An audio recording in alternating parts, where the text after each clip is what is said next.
누가복음 16장 19절에서부터 그 마지막 21절, 31절까지 말씀해 보면 부자와 거지 나사로에 대한 비유가 나와 있습니다. 그 비유의 중요한 초점은 뭐냐면 내가 가진 그것으로 기회가 된다라는 것입니다. 거기에 보면 정직하고 굳은 부자가 있습니다. 내가 수고한 대로 내가 먹고 너는 너의 수고대로 살아라 라고 하는 생각이죠. 근데 그 말씀의 마지막 부분에 부자나 거지 나사로나 결국 그 시간에는 그 나라 천국에 죽어서 가게 됩니다. 거지는 천국의 아브라함의 품에 안겼고 이 굳은 정직한 부자는 지옥에 있게 됩니다. 왜 그렇게 갔는가라고 성경이 질문해 보면 너는 너밖에 몰랐잖아 그 얘기 되는 것 같아요.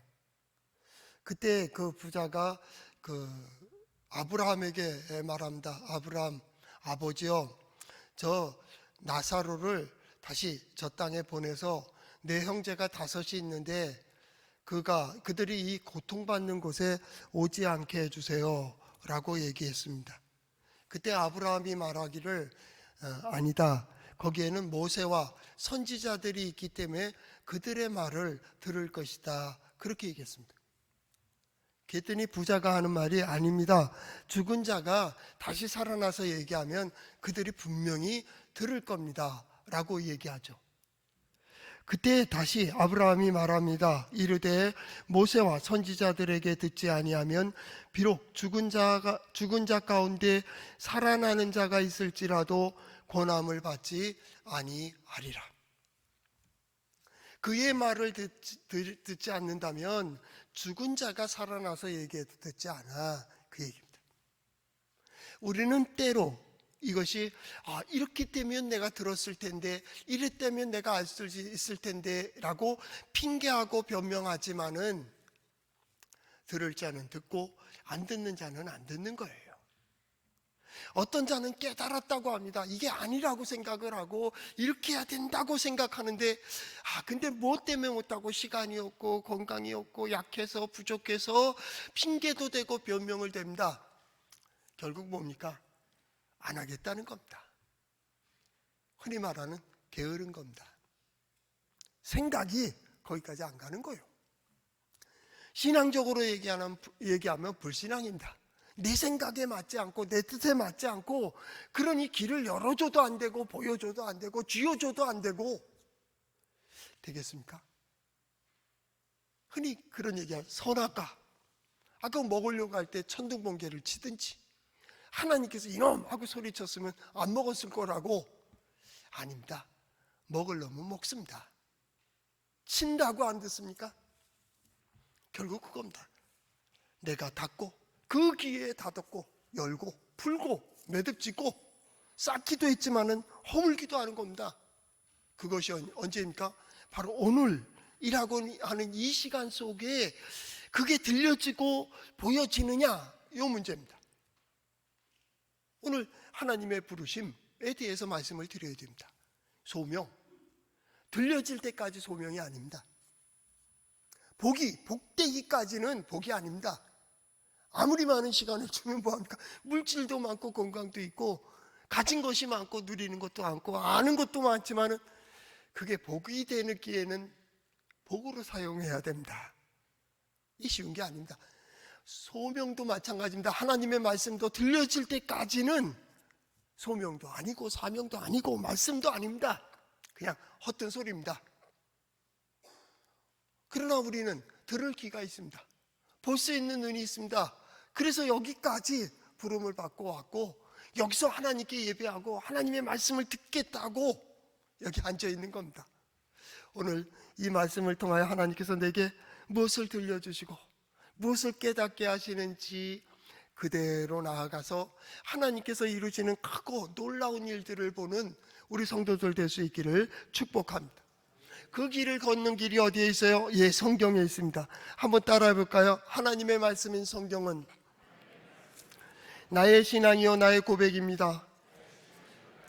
주여 내게 무슨 말씀을 하려 하시나이까? 내게 무슨 말씀을 하시든지 그대로 하리이다.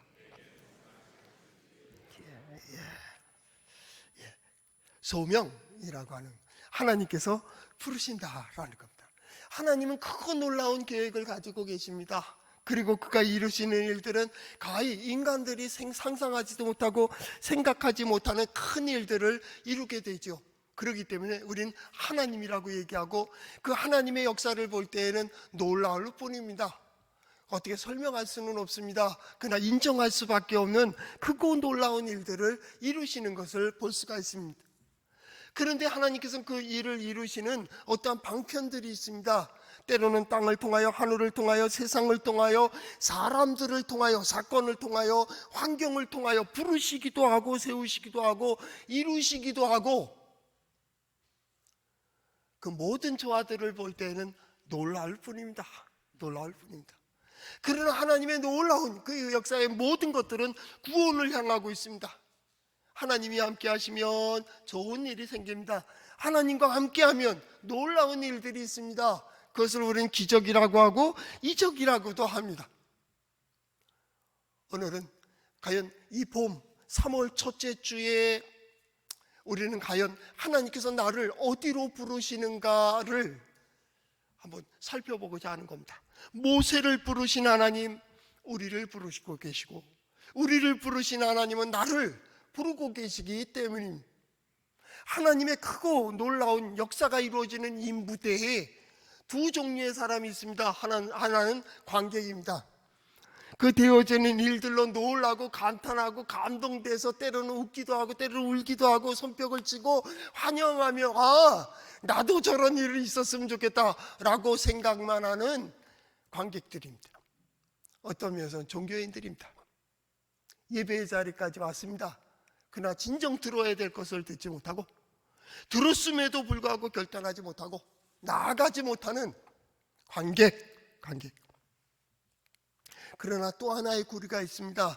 들려주시는 대로, 보여주시는 대로 결단하고 나아가 함께 동참하고 이루어가는, 하나님과 동행하는, 하나님의 쓰임받는 그 사람들이 있습니다. 그리고 그 큰 놀라운 일들이 이루어졌을 때 그들은 감격하고 감동하고 기뻐하고 거기서 보람을 얻고 감동하는, 만족하는, 바로 하나님과 함께하는 자들입니다. 올해 2024년 동해제일장로교회 여호와를 의지하라 라는 주제를 가지고 나가는 모든 성도들이 하나님을 의지하는 이들이 받는 은혜와 복이 우리 가운데, 아니 여러분과 저 가운데서 이루어지기를 축복합니다. 우리는 관객이 되기 위해서 온 거 아닙니다. 하나님과 나와의 만남을 위해서 왔습니다. 신앙생활의 가장 중요한 부분은 하나님과 나의 관계입니다. 하나님의 뜻을 따라 살아가는 겁니다. 하나님의 뜻을 아는 겁니다. 하나님을 의지하는 법을 배워가는 것입니다. 하나님의 역사를 보는 겁니다. 특별히 2024년 우리가 가며 더 깊이 하나님의 임재를 경험하고 싶은, 하나님이 나와 우리와 함께 하심을 보기를 소망하고 있습니다. 우리 가운데서 하나님의 영광이 이루어지기를, 하나님의 능력이 어떠하시고 하나님의 지혜가 어떠하신지를 간절히 소망하는, 그것이 이 시대의 소망이고 신앙인의 소망입니다. 이러한 소망이 우리 성도들에게 이루어지기를 축복합니다. 하나님께서는 이 놀라운 일로 우리를 부르신 겁니다. 오늘 성경 말씀을 보며 그것을 깨닫게 되는 겁니다. 하나님은 여러 가지 형편을 통하여 다양한 방법으로 우리를 부르신다라고 하는 그 말씀의 전제는 뭐냐면 열어놓으셨다라는 겁니다. 하나님은 어떤 계획을 가지고 계십니다. 그 계획은 이미 열려진 계획입니다. 여기에 동참하고 여기에 부르심을 받고 여기에 세움받는 이들은 하나님의 놀라운 일에 동참하게 되고 그것을 보게 될 것입니다. 하나님의 놀라운 일들은 무엇을 향합니까? 구원을 향해 있습니다. 하나님은 언제나 선한 일을 이루시기를 원하십니다. 하나님께서는 그 길에 모든 사람들을 초청하셨습니다. 믿음의 사람, 신앙인에게 초청된 곳이 어디입니까? 교회입니다. 성전입니다. 하나님께 예배하는 자리입니다. 이것은 하나님께서 펼쳐놓으신 열어놓으신 문입니다. 그 길을 통하여 하나님을 만납니다. 하나님의 뜻을 듣습니다. 하나님의 말씀을 듣기도 합니다. 하나님께 간구하기도 합니다. 하나님의 도우심을 받기도 합니다. 그것이 뭡니까? 예배입니다. 예배가 신앙생활은 아닙니다. 그러나 예배는 신앙생활의 한 중요한 부분입니다. 신앙생활의 가장 중요한 것은 하나님과 나와의 관계입니다. 하나님의 뜻을 따라 살아가는 것입니다. 하나님의 뜻을 행하며 하나님을 만족시킬 수는 없지만 하나님의 기쁨이 되는 것이 신앙인의 중심입니다. 예배는 뭡니까? 그 하나님을 찬양하는 겁니다. 나의 신앙을 고백하는 첫 번째 단계가 예배입니다. 하나님은 하나님께 나올 수 있는 문을 열어놓으셨습니다. 그것이 뭡니까? 예배입니다. 하나님께 대한 기대를 가지고 하나님께 나옵니다. 하나님을 섬기는 마음으로 하나님께 나옵니다. 하나님을 찬양하며 하나님을 높이며 하나님만을 의지하겠다는 신앙 고백으로 하나님께 예배를 드리는 겁니다. 하나님, 나를 보호해 주세요. 나를 인도해 주세요. 오직 하나님만을 의지합니다. 그것이 어디에 있어요? 예배에 있습니다. 예배하지 않는 신앙인 생각할 수가 없습니다. 예배하지 않는 신앙생활 있을 수가 없습니다. 우리는 매 순간 하나님께 예배하는 자로 살아갑니다. 성전에서 예배합니다. 가정에서 예배합니다. 삶 속에서 언제나 하나님 앞에 나아가는 길로 하나님께서 열어놓으신 길을 걸어가고 있는 것입니다. 예배를 통하여 하나님께 나아갑니다. 하나님의 말씀을 들으며 온전히 우리는 거기에 결단합니다. 거기에 들려져야 됩니다. 들려지지 않는다면 어찌 거기에 소망이 있겠습니까? 오늘 하나님께서는 놀라운 구원의 계획을 가지고 모세를 부르고 계십니다. 우리 가정에서 어쩌면 우리가 이루어야 될 일들을 가지고 우리를 부르셨는지도 모릅니다. 하나님은 우리 한 사람 한 사람을 부르고 계시고 우리를 통하여 이루시고자 하는 일들이 있습니다. 그거의 특징은 분명합니다. 하나님이 우리와 함께 하십니다. 그것은 분명합니다. 하나님의 능력을 우리를 통하여 보여주시기를 원하는 겁니다. 그것은 분명합니다. 하나님의 지혜로 믿음, 신앙생활하는 이들을 통하여 하나님께서 열어놓으신 길을 열어가며 문제를 풀어가며 거기에 평강을 누리는 것입니다. 우리 성도들이 신앙생활하며 가는 곳마다 하나님의 큰 일들을 보고 평강을 누릴 수 있기를 바랍니다. 하나님께서 부르신 자입니다. 우리 모두는 하나님께 부름을 받았습니다. 모세만 부름 받았습니까? 아니요, 아브라함도 부름 받았습니다. 이삭도 마찬가지입니다. 야곱도 마찬가지입니다. 선지자도 마찬가지입니다. 예언자들도 마찬가지입니다. 제사장도 마찬가지입니다. 믿음의 사람들도 마찬가지입니다. 예배자로 부름을 받았습니다. 하나님은 그들을 통하여 말씀하십니다. 그들을 통하여 보여주시는 거죠. 언제 부름 받았습니까? 여러 가지 방법이라니까요. 자연을 통하여, 산을 통하여, 어쩌면 들을 통하여, 어떤 강을 통하여, 바다를 통하여 하나님께서 어떤 사건과 어떤 환경을 통하여 깨닫게 하시고 보여주시며, 자, 이리 와. 시대를 초월하고 그들은 하나님께 부름을 받고 있습니다. 어떤 사람은 하나님 앞에 직접 계시를 통하여, 환상을 통하여, 꿈을 통하여 하나님의 부르심을 받고 그 부르심의 자리에서 사명감을 깨닫는 사람들도 있습니다. 그것은 평생 자기의 마음을 사로잡을 것입니다. 우리의 부름받은 그 자리이기 때문입니다. 선지자들은 물소리로, 어떤 사람은 햇볕과 같이, 어떤 사람은 새소리와 같은 그런 소리를 듣습니다. 그것이 모두 하나님의 말씀이 되어 그는 평생 동안 하나님의 말씀에 매여 하나님의 말씀을 증거하는 자로 서게 되는 것입니다. 하나님의 역사는 놀랍습니다. 오늘 성경 말씀도 마찬가지입니다. 놀라운 일이 벌어졌습니다. 그것은 2절 말씀에 보니까 여호와의 사자가 떨기나무 가운데에서부터 나오며 불꽃 안에서 그에게 나타나시니라.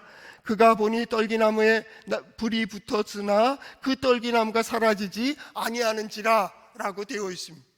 아니, 불이 붙었으면 떨기나무는 재가 되어야지 재가 되지 않고 있는 것입니다. 어쩌면 첫째는 하나님의 기적과 환상을 보고 있는 그런 현상이기도 합니다. 두 번째는 이것을 보고 있는 모세의 상태이기도 합니다. 모세는 때로는 나라를 위하여, 때로는 민족을 위하여, 때로는 자기 삶을 위하여 열정을 벌일 때가 있었습니다. 내 힘으로 살아가고, 내 능력으로 살아가고, 내 지식으로 살아가고, 내가 불같이. 그러나 떨기나무는 닿질 않는 거예요. 그렇게 많은 수고를 하고 그 많은 노력을 하고 그 많은 열정을 들였는데도 어찌 떨기나무 하나 태우지를 못하느냐. 광야의 떨기나무를 보셨습니까? 가시덤불 같아서 거기에 불을 지르면 확 하고 타버리고 금방 재가 되어버립니다. 그런데 그것이 보이지, 그 재가 되질 않는 그 떨기나무를 보며 그는 이상히 여기며 가까이 나갔습니다. 어찌 이렇게 되었는가? 어찌 되었는가? 더 중요한 것은 그 떨기나무 가운데에서 하나님은 모세를 부르고 계시는 겁니다. 자기 현실을 보고 있는 이 모세에게 하나님께서는 무엇인가 말씀하신 것이 있다라는, 우리 모두는 내가 여기 있나이다 하고 예배의 자리까지 오르게 된 것입니다. 하나님 말씀하십니다. 의회의 장소에서 우리를 부르고 계시는 것입니다.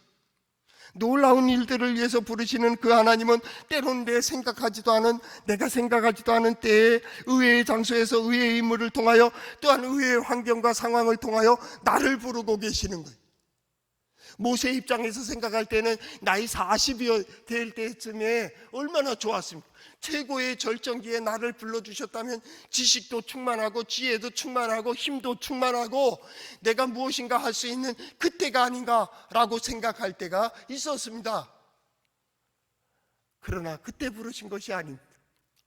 광야에 도망가서 40년 또 지나고, 여기 오늘 성경 말씀에 시작되듯이 장인 미디안 제사장 이드로의 양을 칠 때에 나이가 80이 되어가지고 부름을 받습니다. 우리가 생각하지도 못하는, 계획하지도 못하는 그때에 하나님께서는 모세를 부르고 있는 거예요. 아브라함이 가나안 땅에까지 부름받아 올 때에는 75세였습니다. 그에게 약속을 주시고 약속을 이루어가는 것을 볼 수가 있습니다. 여호수아가 그 가나안 정복을 위해서 이제 지도자로 세움받을 때는 아마 적어도 75세 이상 80세는 되었을 것이라고 생각이 됩니다. 갈렙이요, 그 산지를 내게 주소서라고 얘기할 때 그 나이가 80입니다. 갈렙은 이렇게 고백합니다. 내 나이 80이나 하나님께서 나와 함께 해주시면 저 충분히 점령할 수 있습니다 라고 얘기하게 됩니다. 그때를 누가 생각했겠습니까? 하나님은 의회의 때, 의회의 환경 속에서 우리에게 놀라운 일들을 이루고 있습니다. 신앙인들은 그렇기 때문에 매 순간마다 하나님께 대한 기대를 갖게 됩니다. 부르심 그 자체가 소망입니다. 부르심의 단어라는 그 단어의 첫 번째 의미는 뭐냐면 하나님께서 소망을 보게 하시는 겁니다. 갑자기 소망이 듭니다. 어두운 가운데 바늘구멍 같은 구멍이 뚫려서 거기에 빛이 들어오는 것을 보는 겁니다. 이게 부르심입니다. 나는 생각하지도 못했습니다. 계획하지도 못했습니다. 그러나 하나님께서는 어떤 목적을 가지고 소망을 우리에게 보여주십니다. 나도 할 수 있다는, 나를 부르고 있다고 하는, 내가 그 일을 해야 된다고 하는 그러한 가라라는 히브리어를 썼습니다. 그건 뭡니까? 하나님께서 목적을 가지고 그에게 보여주시는 겁니다. 갑자기 소망이 생깁니다. 여러분, 사랑도 마찬가지입니다. 믿음도 마찬가지입니다. 그것은 어떠한 순간에 갑자기 뭔가 번개처럼 번쩍하며 내게 보여지는 것입니다. 거기에 감동되어서 내가 움직이기 시작하는 겁니다. 자, 그 말씀을 따라, 소망을 따라 나갈 거냐 말 거냐는 내가 결정하는 겁니다. 바로 하나님은 그렇게 우리를 부르시는 겁니다. 때로는 보는 걸 통하여, 환경을 통하여, 때로는 깨닫는 걸 통하여 자 이리 와. 하나님의 뜻이라고 하는. 두 번째 의미는 뭡니까? 하나님은 큰 계획을 가지고 부르신다라는, 부르심의 두 번째 뜻입니다. 하나님은 큰 계획을 가지고 계시다. 하나님의 계획은 언제나 어디를 향합니까? 선을 행한다니까요. 하나님의 계획은 은혜를 얘기합니다. 하나님의 계획은 복을 얘기합니다. 하나님 복된 삶으로 인도하는 겁니다. 뜻을 이루는 길입니다. 하나님께서 약속하신 모든 언약을 이루는 길이기도 합니다. 아브라함이 말씀을 따라갔던 것처럼 마찬가지입니다. 하나님께서 우리에게 약속하신 모든 약속을 이루는 길은 하나님의 뜻을 따라 나아가는 것입니다. 그게 부르심이라니까. 그 부르심이란 존재는 뭐라고요? 열어놓으신 거라고. 하나님은 모든 길에, 모든 상황, 모든 문제 속에 반드시 길을 열어놓으셨습니다. 우리가 우매해서 그 길을 못 보는 겁니다. 어리석은 인간은 하나님을 떠난 역사 속에 반하고 있습니다. 동쪽을 얘기하면 서쪽으로 갑니다. 마치 청개구리와 같습니다. 남쪽으로 가라면 북쪽으로 갑니다. 맞다고 하는데 아니라고 합니다. 편하고 하면 주먹을 줍니다. 왜 그렇습니까? 하나님을 떠난 역사 속에 습관이 되어 있습니다. 하나님께서는 한 가지 길은 반드시 열어놓습니다. 출구가 있으면 입구가 있습니다. 그 길을 열어놓으시고 믿음이 뭡니까? 그 길을 보는 겁니다. 이상할 수밖에 없습니다. 여러분, 믿음을 이해할 수 있습니까? 하나님을 이해할 수 있습니까? 하나님의 역사를 이해할 수 있습니까? 나도 내가 왜 여기 와 있는지 모르는데 하나님께서 어떻게 이 자리까지 인도해 주셨음을 어떻게 설명할 수가 있겠습니까? 모든 것들이 하나님의 은혜고 하나님의 기적이라고 얘기할 수밖에 없습니다. 그렇기 때문에 그 길을 못 갑니다. 그래서 저 부분입니다. 하나의 문을 열어놨습니다. 그것을 보고 있는 인류는 경험이 없습니다. 그러니까 저건 아니야 하고 딴 데 가서 부딪힙니다. 어떤 때는 그림으로 창문을 그려놓기도 하고, 어떤 사람 페인트로 그려놓기도 하고, 어떤 사람 동그라미를 그려놓고 여기가 문이라고, 여기가 문이라고. 많은 인류들의 후배들이 그 길을 향해서 가서 부딪히고 또 깨지고 망가지고 쓰러지며 속았다, 헛되다, 허무하다, 탈진하고, 그리고 또 부딪히고 또 부딪힙니다. 이것이 습관이 되어서 진정 저기에 길이 있고 저기에 빛이 있음에도 불구하고 내 뼈 속서부터 피 속까지 습관이 되어서 그 반대쪽을 향해서 계속 부딪히는 겁니다. 그게 길이라고. 그게 길이라고.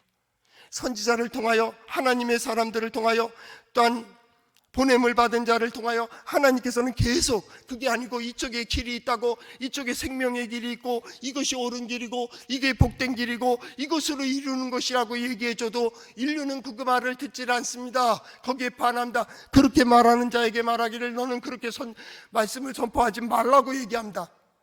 옥에 가두기도 하고 죽이기도 합니다. 심지어 예루살렘에서 선지자들을 얼마나 많이 죽였는지 모릅니다. 그리고 딴 길을 갑니다. 그래서 예수님께서 오십니다. 하나님의 아들 예수 그리스도께서 어떻게 합니까? 뜻을 이루는 길이 이거라는 겁니다. 복음을 말씀하십니다. 복음으로 행합니다. 하나님 앞에 나오는 자, 이 주님 앞에 나오는 자는 모든 문제들이 해결되었습니다. 인생이 달라졌고요, 마음도 달라졌고요, 생활도 달라졌고, 그 보는 눈이 달라졌고요, 심지어는 병도 고치시고 죽은 자도 살려내셨습니다. 살 길이라는 겁니다. 살 길이라는. 그리고 마지막은 인류는 그를 배반해버립니다. 그래서 어떻게 합니까? 십자가에 못 박아 버립니다. 그러나 복음은, 진리는 반드시 산다는 거예요. 죽어도 사는 겁니다. 인류가 볼 때는 죽음입니다. 그러나 생명 쪽에서 볼 때는 살아나는 겁니다. 이스라엘 백성들이 출애굽해 올 때 애굽 쪽에서 볼 때는 바다에 빠져 다 죽는 겁니다. 그러나 약속의 땅의 입장에서 볼 때에는 그들이 살아나옵니다. 아무 근거도 없던 것들이 바다에서 살아나오는 무리들이 있었습니다. 이들이 이스라엘이었습니다. 하나님의 백성이었습니다. 하나님께서 이끄는 백성이었습니다. 하나님의 뜻을 따라 움직이는 백성들이었습니다. 세상에 볼 때에는 근거가 없습니다. 그러나 그들은 살아나오고 있습니다. 약속의 땅을 향해서 계속 가고 있습니다. 하나님의 뜻은 구원을 향하고 있기 때문입니다. 오늘 신앙생활하는 것 속에서 하나님께서 구원을 향하여 언제나 좋은 것으로 보답해 주시는 아름다운 역사를 경험할 수 있기를 바랍니다. 거기에 감동할 수 있기를 바랍니다. 어떻게 이루었느냐라고 물어본다면 나는 설명할 수 없지만 하나님께서 이루셨다고 고백할 수 있는 우리 성도들이 될 수 있기를 축복합니다. 선진들이 그것을 경험했습니다. 하나님께서는 말씀하십니다. 내가 아브라함의 하나님, 이삭의 하나님, 야곱의 하나님이라 라고 말씀하십니다. 그렇다면 엘리야의 하나님이고 엘리야 하나님은 우리의 하나님이고 우리의 하나님은 곧 나의 하나님이요 여러분의 하나님이요 당신의 하나님이 될 것입니다. 하나님께서는 그걸 보여주고 계시는 겁니다. 하나님의 임재를 간절히 소망하는 것이 무엇입니까?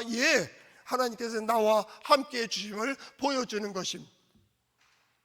그러나 오늘 말씀에 더 중요한 게 있습니다. 그 하나님은 그 놀라운 계획을 가지고 어떻게 합니까? 우리를 부르고 계시다라는 그 놀라운 계획이요, 모세를 통하여 출애굽의 사건이요, 엘리야가요 아하방의 우상을 깨트리는 거요, 그거는 중요하지 않습니다. 객관적이라면 여러분들은 마음껏 대답할 수가 있겠죠. 여러분을 얘기하고 있습니다. 여러분의 생각과 여러분의 마음과 여러분의 어떤 계획에 틀리고 다른 것에 대하여 용납할 수 있겠습니까? 오늘 이 시간 하나님께서 보여주시고 들려주시고 손에 쥐어주고 있는 이것에 대하여 너 어떻게 할 건데? 서두에 누가복음 16장 부자와 거지 나사로의 비유를 들었던 것처럼 부자는 정직한 사람이었습니다. 굳은 사람이었습니다. 남의 걸 훔친 사람이 아닙니다. 남에게 해코지한 사람도 아닙니다. 자기의 복을 자기가 누린 사람입니다. 그런데 가진 자의 영향력이 없기 때문에 단지 그것으로 지옥을 얘기하고 있습니다. 여러분의 물질이, 여러분의 건강이, 여러분의 삶이, 여러분의 시간들이 진정 하나님 앞에 쓰임을 받고 있는가? 인류의 모든 역사, 아니 자연의 모든 역사는 독존하는 경우가 없습니다. 꽃들도 자기만이 사는 것이 아니라 그 영향력을 이루어가고 있습니다. 우리가 작년에 3월 달서부터 뭘 하겠습니까? 기회를 만들라고 했습니다. 기회를 사라고 했습니다. 기회를 잡으라고 했습니다. 기회를 누리라고 했습니다. 기회를 통하여 나누라고 했습니다. 나눌 수 있는 기회, 예배할 수 있는 기회, 봉사할 수 있는 기회, 구제할 수 있는 기회를 놓치지 마라. 하나님은 그 자리로 부르시는 겁니다. 그 소망이 어디로 얘기합니까? 모세는 애굽으로 보내고 어쩌면 우리는 가정으로 보내고 직장으로 보내고 사회로 보내고 있는지를 모릅니다. 하나님께서 무엇인가 중요한 계획을 가지고 보여주시고 지금 결단케 하고 계시는 겁니다. 그래서 계속 우리 수요 예배 때 특별한 기도의 제목을 가지고 혹은 말씀의 제목을 가지고 말씀을 보고 있습니다. 그 첫 번째가 뭡니까? 머뭇거리지 말라는 겁니다. 구원을 향하여 담대히 나아가라는 것이었고 반드시 그날을 보리라 하는 확신을 가지라는 겁니다. 그것은 하나님께서 이루시는 놀라운 일이기 때문입니다. 어쩌면 이해되지 않는 일일 수도 있습니다. 그러나 그들은 나중에 가서 그렇게 고백할 겁니다. 내가 당신을 통하여 하나님의 역사를 보았다고. 그러나 우리는 아직도 보장하지 못합니다. 오늘 성경 말씀을 보십시오. 모세가 어찌 출애굽의 역사를 이룰 것이라고 확신했겠습니까? 확신하지 못했다고요. 예수 그리스도께 죽고 살아나실 수 있겠습니까? 못 믿는다고요. 제자들도 못 믿었다니까요. 우리 교회 보니까 한 10분은 믿고 계시는 것 같은데 난 저분들이 무서워요. 못 믿어요. 죽은 자가 살아나요? 웃기는 얘기하지 마세요. 믿지 못하는 겁니다. 똑같습니다. 모세 어떻게 했습니까? 그럼 뒷부분 한번 볼까요? 하나님께서 모세에게 말씀하십니다. 내가 내려가서 그들을 애굽인의 손에서 건져내고 그들을 이렇게 해서 아름답고 광대한 땅, 젖과 흐르는 땅으로 내가 이끌어갈 거야. 이끌어낼 거야. 모세 뭐라 그럴까요? 맞습니다. 하나님은 하실 수 있습니다. 그러니까 이제 내가 가라라는 겁니다. 하나님이 구원하실 수 있습니까? 그래, 네가 하라고. 우리의 가정의 평화, 우리의 가정의 문제, 아니면 너와 나에 관한 그 문제들을 하나님 푸실 수 있습니까? 그렇다면 너가 그 자리에 서줘. 이 얘기입니다. 모세 얘기합니다. 아니, 내가 누구이기에 그들 앞에 서며 그들에게 어떻게 얘기할 수 있겠습니까? 라고 얘기합니다. 하나님께서 이렇게 말씀하십니다. 12절입니다. 하나님이 이르시되 내가 반드시 너와 함께 있으리라. 내가 그 백성을 애굽에서 인도하여 낸 후에 너희가 이 산에서 하나님을 섬기리니 이것이 내가 너를 보낸 증거가 되리라. 넌 지금 설명해도 이해가 안 돼. 우리 그렇게 돼 있지 않습니까? 살아계신 하나님, 전능하신 하나님, 능력의 하나님께서 우리와 함께 하십니다. 그 하나님 모든 게 가능합니다. 창조주 하나님이십니다. 죽은 자의 부활하시는 하나님입니다. 병자들을 고치시는 하나님입니다. 인생이 바뀌게 하시는 하나님입니다. 우리는 그걸 믿습니다. 하나님께서 병자를 고치실 줄 믿습니다. 하나님께서 죽은 자도 살리실 줄 믿습니다. 하나님께서 모든 것을 바꿔놓으실 수 있습니다. 창조주 하나님이십니다. 하나님의 지혜는 놀랍습니다. 하나님의 손길은 능력이 있습니다. 그래서 전능하신 하나님. 그러면 여러분의 문제는요, 하나님이 함께 해주시면 풀어질 줄로 믿습니다. 근데 더 중요한 게 있습니다. 하나님께서 그 일을 위해서 내가 너를 쓰겠다는 겁니다. 네가 그 자리에 서, 네가 그것을 해. 너의 시간으로 써, 너의 물질을 써. 너의 손에 가진 것이 뭐냐? 지팡이요. 그걸로 해.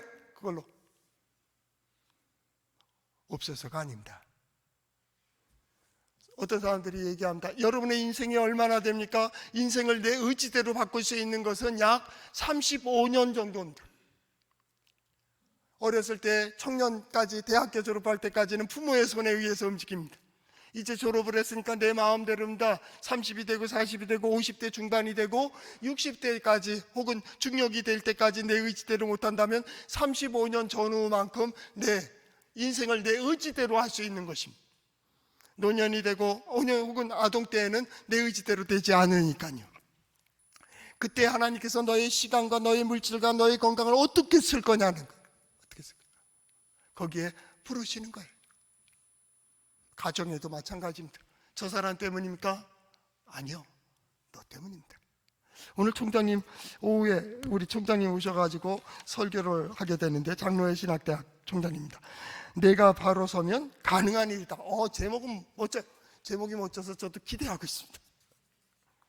우리가 시간이 지난 후에 여러분을 통하여 하나님을 볼 수 있기를 바랍니다. 하나님의 능력을 볼 수 있기를 바랍니다. 그것이 여러분을 통하여 하나님께서 여러분을 가정에 세운 이유요, 사회에 세운 이유요, 사람들과의 관계 속에 세운 이유가 될 것입니다.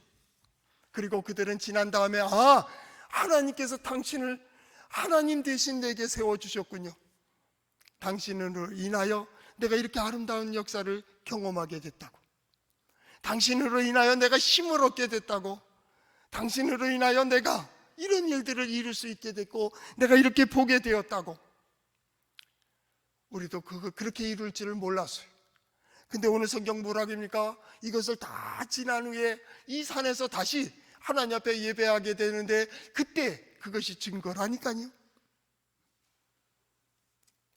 2025년도 믿음을 가지고 나아가는 우리 성도들에게 이러한 소망을 가질 수 있기를 바랍니다.